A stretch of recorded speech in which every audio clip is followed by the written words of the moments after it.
આગળ વાત કરીશું મિડલ ઈસ્ટમાં ચાલી રહેલા યુદ્ધની પરિસ્થિતિની વચ્ચે એક રાહતના અને એક મોટા સમાચાર આવી રહ્યા છે। વાત કરીએ ઈરાનનું સરેન્ડર।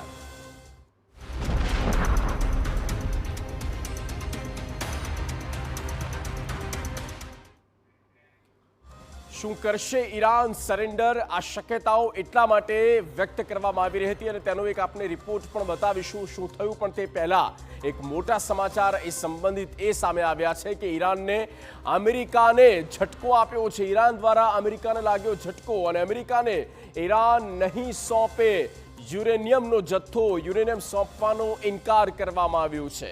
અમેરિકાને નહીં સોંપે, ઈરાન દ્વારા કહેવામાં આવ્યું કે આ ડીલનો હિસ્સો નથી, આ જે ડીલ થઈ રહી છે તેમાંનો આ ભાગ નથી। પણ ડોનાલ્ડ ટ્રમ્પ કહી રહ્યા છે કે યુરેનિયમ મેળવીને રહીશું તો આ બંને દેશ ફરી એક વખત યુદ્ધની આગમાં પાછા આવે તેવી પણ શક્યતાઓ પ્રબળ બની છે। પણ અલગ અલગ રિપોર્ટ કહી રહ્યા છે કે સંવર્ધિત જે યુરેનિયમનો જથ્થો છે તે ઈરાન આપવા તૈયાર થઈ શકે અને